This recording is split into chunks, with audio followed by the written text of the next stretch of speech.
Ouais, bandeko bokoto donc bokoto to sur la magamba mboka bokoto bandeko bokoto ebele bokoto to sur la magamba mboka po toza na kati ya mobilisation donc spécial Zénith pona ko telemela bandoki oyo o bango ba monike congolais nyonso avenir na ifo abina bokoto bandeko nanga bokoto ebele bokoto to sur la mboka po je pense que bato ebele ba okanisa ke congolais nyonso aza médiocre. Il faut kaka ba vie na biso ezala kaka ya ba pasi ya kobina donc toza makambo muso akosala na mokilo te. Merci mina bandeko bazo kota ba kombo nazo mona ngona note. Merci mingi bandeko bokota to solo la po je pas na éviter bato muso ba oninga ko retenir biso donc na kati ya ba buzoba. Merci mingi na intouchable parce que na roulé Francis ouais, intouchable Francis merci bandeko bokoto ebele bandeko po bato ebele bazo kanisa ke biso donc na mboka wana to botama kaka po to binaka donc toza na temps mosusu ya ko réfléchir comment ba mboka bato mosusu za ko avancer et za ko développer et même fumu merci mais ko ngani ko koti en tout cas donc toza makambo mosusu te o toko sala na Congo wana il faut ka ko binaka comme bango bazo mona ke profession na bango ezaka ya ko bina je pense que bango wera sona ko bina ta bazo violer mwasi na wana ya zo bima na obina ne mama Chantal donc ye pona ye danse eza primordial danse eza priorité pona ye na vie na ye wera son kofi na moni pe mama o ya buzoba o yo bilabel pe akoti na kati ya jewana na banyoka longo. Je pense que boya bokutana na biso en tout cas boya bokutana na makambo to kosala bino ya fali ekosa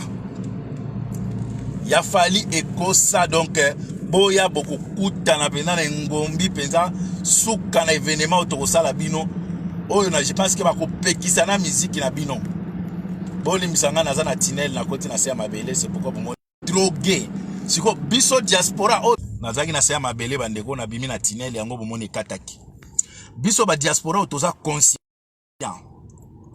oh quand même to komi quand même éveillé par rapport na makambo to moni libanda to mona comment peuple na biso ba plonger na kati ya drogue ba drogue wana eza planifié eza plan ya gouvernement o ya occupation pour ko endormir peuple wana po bazana makasi ya kosala soulèvement populaire te. Parce que je ne pense pas que quantité o ya ba drogue wana ekotaki wana ya ba tonnes et de tonnes et les cas kaka boye non ça veut dire et les cas na douane et douane alekisa yango douane elekisa yango po eza na mission moko ya ko melisa ba jeune bandeko botala koma ba jeune congolais bakomi kolala debout ba jeune bakomi ya kolala debout. Comment yo mutu oza diaspora oza quand même na avance ya koleka bandeko na biso baza na terrain na Congo kuna okoko accepter ofanda na ndako na moment o tozomona ke le même système de jeu o eza na Congo o ba memeli biso na Congo ya kobina komela ko prier mingi. Hello my sister Martha, how are you? How is Zambia? Everything is okay there? Bolimbi saga wana bandeko na biso wana Zambie. Comment to kondima ko accepter eloko moko oyo peuple zaïrois boza conscient que ba occupa ba memeli biso destruction moko physique matériel mboka na biso ba ye penza ko tia biso par terre même avenir ya lobby ezali déjà hypothéqué donc to éviter ce qui biso to lâcher biso diaspora mboka neke. Comment peuple a comme olala ya ko telema et ba quantité tout o ya ba drogue o tomoni wana eza na kati ya ba fille ba sac et kota kineni na Congo OCC ezalaki wapi office de contrôle congolaise ezalaki wapi donc destruction à peuple congolais ezali bien organisé il faut qu'on mêle sa peuple wana, il faut qu'on bini sa peuple wana, il faut qu'on tindika peuple wana na prière, il faut qu'on faire souffrir peuple wana. Moi je ne pense pas que bande konabiso onyo so baza conscient. To longola no ba chiluba. E ni ba chiluba, soki ba chiluba, soki ba benga nini nani ndeko ngao ya nani azo benga bango bien. Crocodile rose. A benga bango soki ba lumba nini boye. Donc ba marque ba ka ndenge ba taliban wana. On prononce ngo très bien. Hein? Bandeko. Comment tokoki ko accepter? Baya ko bomela biso génération future génération na biso na drogue. Siko biso ba papa mikolo mobimba ba suki ya pembe komi biso pa partout to banda ko binaka. Même mindele ango oyo bazolo bake, il faut quand même le Congo ça, il faut pousser que en tout cas pour le développement ba mona ke yo peuple ango ofandeli danse. Na moment oyo baza ko placer bino boza capitale mondiale ya viol. Yango tozoloba le 17 septembre. Donc dans quelques jours ici, peuple zaïrois, Moutounyo so oyazana Paris, France, Allemagne, Angleterre, Italie, Espagne, soki olinga kamboka wana. Ezo senga sacrifice, senga congé, yakato telemela batuana. Boya ko telema c'est toute la première fois. Oyo na yoki Kagame alobi il se sent à l'aise avec le gouvernement de Kinshasa. Yeba ke tango Kagame a se sentir à l'aise na gouvernement de Kinshasa, ça veut dire ses intérêts ne sont pas menacés. Et ce projet, le projet de Kagame est en marche. Le projet de Kagame c'est quoi? Il faut implanter peuple mosusu ya sika. Oyo uti na mamboka ebele yango mona ke lelo ba Afghan. Rwanda aza parmi ba pays oyo et la kake baza na espace T. Yango basenga kaba pesa bazwa ndambo ya mabele pa na biso ba pesa bango. Mais Rwanda azali sous première parmi les premiers pays au baza ko senga ba pesa bango batu ba kendo fanda na Rwanda. Et pourtant bango ba lobi na espace te. Peuple o bango bazo senga ba ko tia bango na mboka nini na Congo. Donc lobi to ko se retrouver to komi ko bungandana. Namba nilotiki o ya ba Djibouti ba nini ba o ba uti na ba Somalie. Baye ko bakisa lisusu ba Afghan. Parce que pour na bango espace congolais ezali vide. Il faut qu'on peuple on a peuple mosusu. Pour tout ça pour na ko combattre biso. Na complicité ya bande ko na biso ba luba. Peuple moko inconscient, peuple moko malade. Baza ko mona danger ya mabele te. Baza ko mona avenir na bango te. Bandimi na bango bakoma ba esclave ya ba umbu ya ba Rwandais bozo bénéficier na eloko moko te na trahison na bino bo bénéficier na eloko moko te. Au contraire bino bandi ko na biso ya baluba bino nde boza ba victime pour le moment. Bino bato bozo souffrir boza ko souffrir makasi na nzala bo kimi pays na bino bel province na bino. Comment bolingi bokanga bato tout na médiocrité wana. Peuple zaïrois les 17 biso tout na Paris. Je pense que Werason koko ya Biliabel mama moko alingo kola te Biliabel yaka kaka oko sentir yo moko kolapa après yeba ke arrivé na biso na Congo Biliabel yo kozali banda ozonga iso na Congo te. Ba musicien tout o baza ko défier biso. Boye ba ke le changement c'est bientôt là. Soki bino mo kanisa que ba pouvoir na bino ya occupation.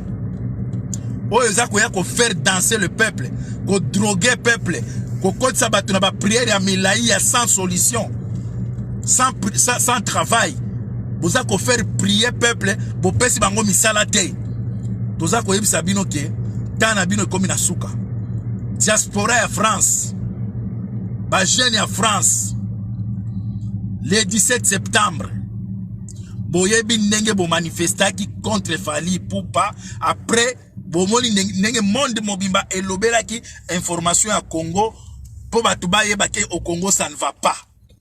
Ba pesi biso lisusu espace médiatique pour faire passer le message. Na Congolais tout oyo alingaka mboka wana. Congolais tout azomona danger oyo po batalimbwa bazomona eloko te. batalimbwa pona bango. Félix aza déjà président.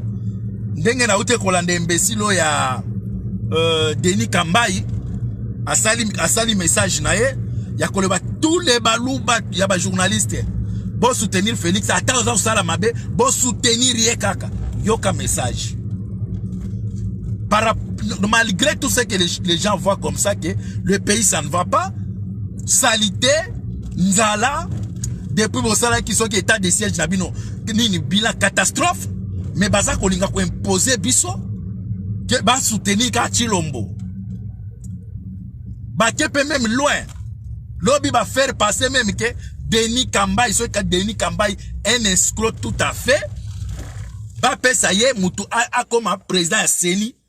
Pour lobby biso va venir à biso. Bana na biso donc to comme baumbi ya Rwandais. Présence ya Chilombo na mutu mboka wana bandiko langai. Boye bake eza souffrance ya peuple wana. Eza présence ya ba occupant. Die moko auti kolobawa. Oh na armée na monike armée eza nini eza soki infiltré soki nini. Est-ce que kangi bato ba infiltré armée? Bota la comment bambongo ezo kende mutu lokola kiungo akumwanza un génocidaire. Pona ko enterrer kiungo akumwanza 11 millions de dollars. Bandi 11 millions de dollars. Mais entre temps bato ba jeune bazo zanga ba bana ba école bato les athées. Ba jeune bazana tana tableau ezate pona ko koma. Mais ozomona ke bati 11 millions de dollars pona kiungo akumwanza. Ba enterrer botala moyibi ya ndengwana.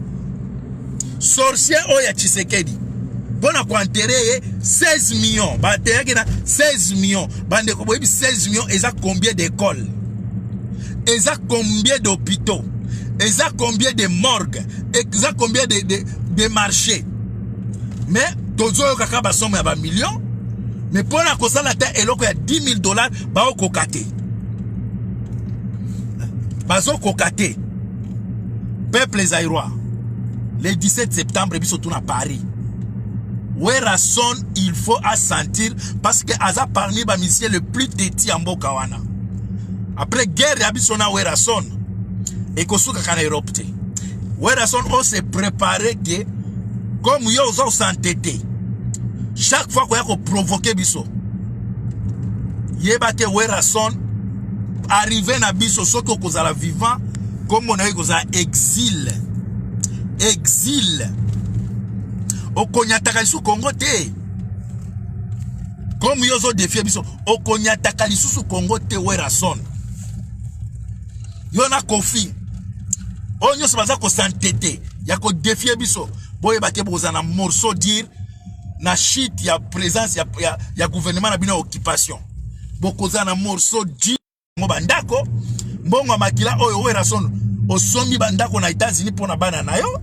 Mais entre-temps, le peuple, oyo bolakisi bango, que Kabila za bon président, Kabila tongi ba école, Kabila ki tongi ba salle, Kabila tongi ba hôpital, bino moko bokimisi bana na bino. Bokimisi bana na bino. Bande roboli misanga isa ba caprice ba réseau. Donc le 17 septembre, Werason, je pense que oyo ko vivre. Ata musicien moko ko préférer ka vivre en vie na été. Pour fali à vivre en côté. Werason. Fali à vivre te o boko vivre mukoloana. Je pense même ba français. Ba ko peki sa musique e beta kalisusu na Congo. Musique ya ba congolais beta lisusu te. Ba ko peki sa musique na bino e ko beta kalisusu te. Po oyo biso tozo ya lokola mibali. Ba jeune à Paris. Ba jeune à France mobimba ya Belgique biso tous les 17 septembre na Paris. Ba koki ko sala te baza ko boma mama na biso, baza ko violer bana na biso, baza ko droguer peuple na biso, biso awa na poto to binaka. Mindele ngo ba ko mona biso ndenge ni batoyo, biso to vivaka na bango. Ba mindele to vivaka na bango. Ba mona ka biso lokola ba mona ka peuple noir lokola singe. Ba mona lokola ba nyama. Ba mona isusu ke kaka bino bato oyo. Baza ko boma bino bo fandeli awa ko bina ko tonisa ba sale.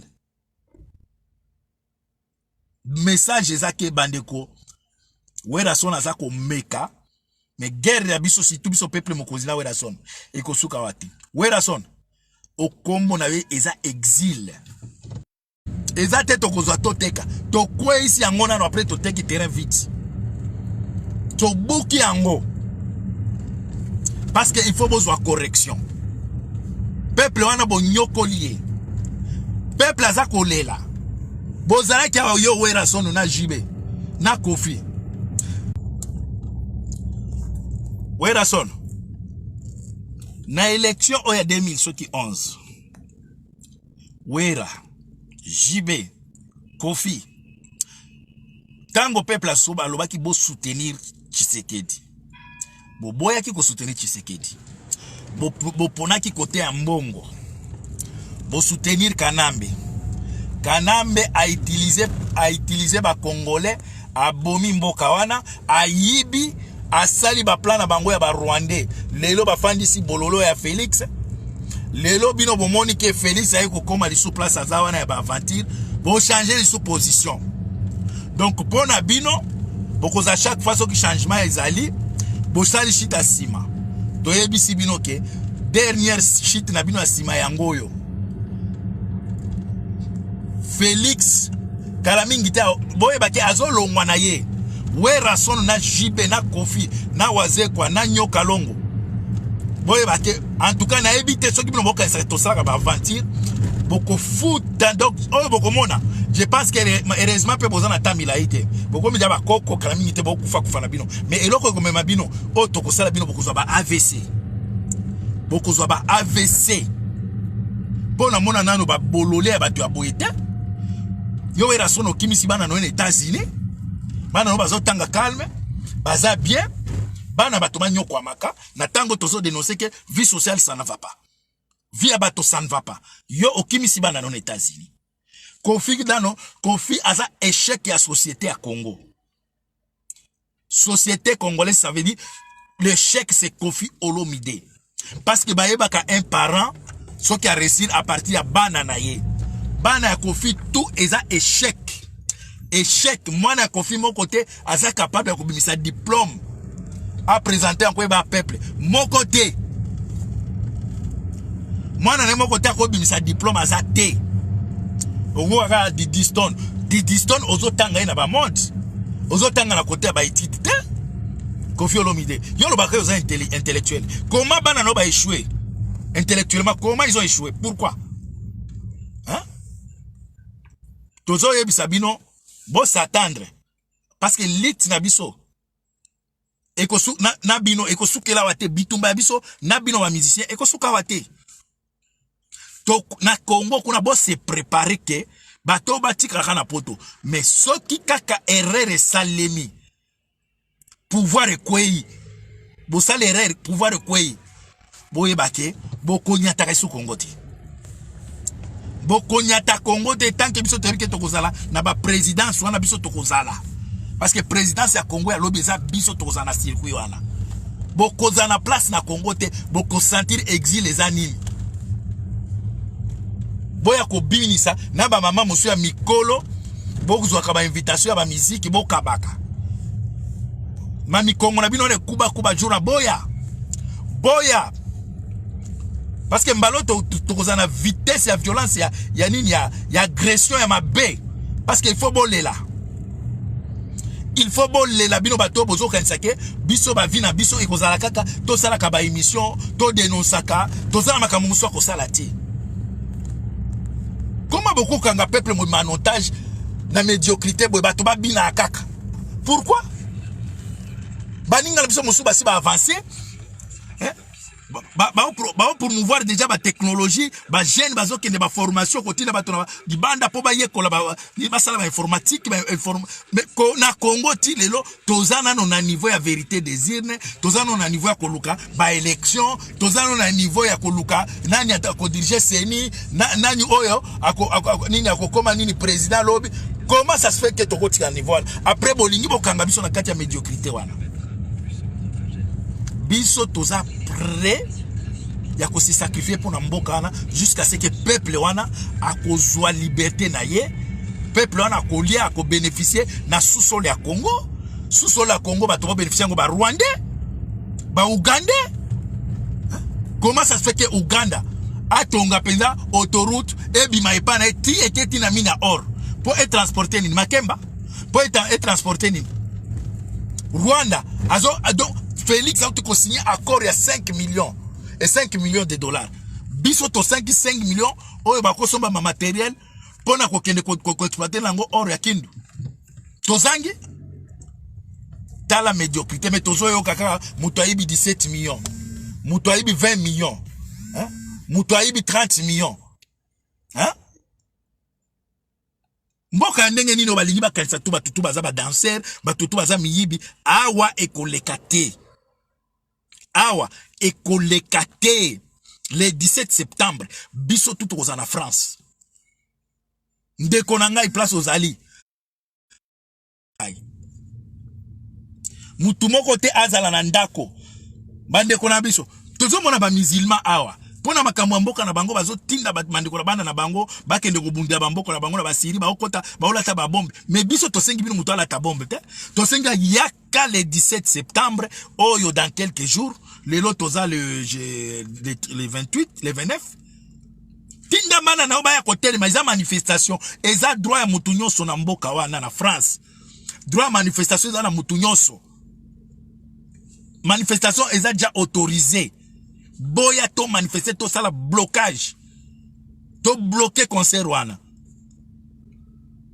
bambongo wana eza ko uta wapi bango moko soit déjà ba producteur ba yebi ke concert wana ko kotsa mbongo te mais baza kozwa mbongo oya makila ba pesi ba musicien bo kende kwa mbrouiller ba combattant kuna po kala mingi te il faut qu'on mobiliser peuple pour un soulèvement populaire pour qu'on a obengana chilombo il faut pas kotsa biso distraction mais bon miko si toza prêt à vous a distraire toza prêt à vous a distraire on va vous combattre to ko attaquer ba front tout to ko attaquer na Kinshasa to ko attaquer awa to ko tika binote comment mboka mobimba il faut que biso tout oza ba danser ba pasteur ba danser ba politicien ba danser ba nini ba comment on appelle ça ba militaire ba danser mboka mobimba danser na danser bolingi bo mema biso pe na danse depuis po banda ko mema bato na danse ti lelo lolombo ezakaka mandicité ezakaka musique na bino apporta quoi na Congo wana est-ce que bino bo vivaka na musique o bo vivaka na mandicité après koyoka ba mususu o biso to ko vivre ndenge nini to vivaka na musique mais salaire na bino na uti ko landa musicien moko ya fali salaire na $50 est-ce que na mboka na muto ko vivre na $50 bafuta yango ba $50 na mboka wana ozofuta mutu $50 ako vivre nango mais koyoka ke to vivre kana musique est-ce que $50 ofuta ba musicien na bino yango wana ba vivre nango ou bien ba vivre na mendicité mais boza mendicité moko officiel o me boko sila kana sima musique boza mendicité moko ezala légalisé parce que musique na bino futa kate un musicien a joué à $50 pour biso que musique biso ko to kolia nini to vivre est-ce que na mboka na $50 kolia ngo osa ngo combien de jours ba escroc ba ventiler beaucoup ta nangwa boya boko mona vitesse à technologie à violence auto la bino wera son bino pe ba musicien ba bololé bozoya boyomo tikala na poto ozo zonga na ona mboka oyo eza na avenir te avec les Rwandais oyaka kima na otikala oluki mkanda na yo a osali ba formation na ozu musala bozola na bato moko baza ko exploiter bino baza ko utiliser bino kuna na Congo bozala kola ba umbu jour ba décider ba longolo na orchestre ba longoli yo jour ba lingi ba tiko est-ce que ba wera son ba respecter bato ba respecter ba musicien na bango est-ce que peuple congolais d'abord ba wera son a respecter kabino pour lelo amemela bino aya ko binisa bino ki alinga bino mingi yango monike apia bino plaisir. Merci mingi na bandeko to ba koti en tout cas nazo kende pa wa ya mbona ke osala émission o to sala ga dimanche comme mikolo yo mobilisation na ko bando sala ti 20h na musala ti 4h du matin na bando sala ti le 17 septembre wera son il faut amonake ba tutu baza ba bololé lokola ye boye bisanga depuis wera son ale kana media eloko ni bomona ka wera son ya malunga kana ba ko mobenga Félix wera son parce que wera son na Félix donc ce qu'on peut c'est bango micro ba lobaka ndenge moko wera son na Félix raisonnement za ndenge moko Bosi bon mona wera sola sala interview o a gafete. Boy bisanga ju mona wera sola sala interview a gafete. Ou bien Félix. Merci mingi la bande ko to ba koti en tout cas. Tazi King merci na moni ozotala ba kombo ezo mona na te. Wa na zo kumba donc pour comprendre que nazo mona vraiment te soki ba kombo circuler mamba mbango avant na kata na kotanga ba kombo. Merci na bande ko tout oyo bazo landela biso o ba moni o ba landi émission oyo. Merci na ba onyo so ba. Qu'est-ce qui est grave? Na yo comprendre que ezana ba site mosusu baza déjà corrompu ba okaisa ba okosa bato. Ba site o ba YouTube. Ba ebele mamuso akomi ko baza corrompu pour na vera maika ba corrompre.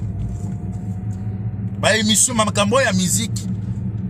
Oh biso to dénoncer ba olobela ngote. Ba olobela ngote. Boy ba ki avenir eza ya biso. Congo ya lobi eza ya biso. Mutra muto akoza payer selon musala sala ki awo. Biso to sali par na biso et nous sommes fiers que lobi mboka les ont changé. Na ebike na ozonga na mboka nanga calme na ozala calme. Donc na ozala fier. Très très ato kosa to bombani mais conscience na yo e bando jijaka yo par rapport à traitisme na yo. Merci Nzambe apambola.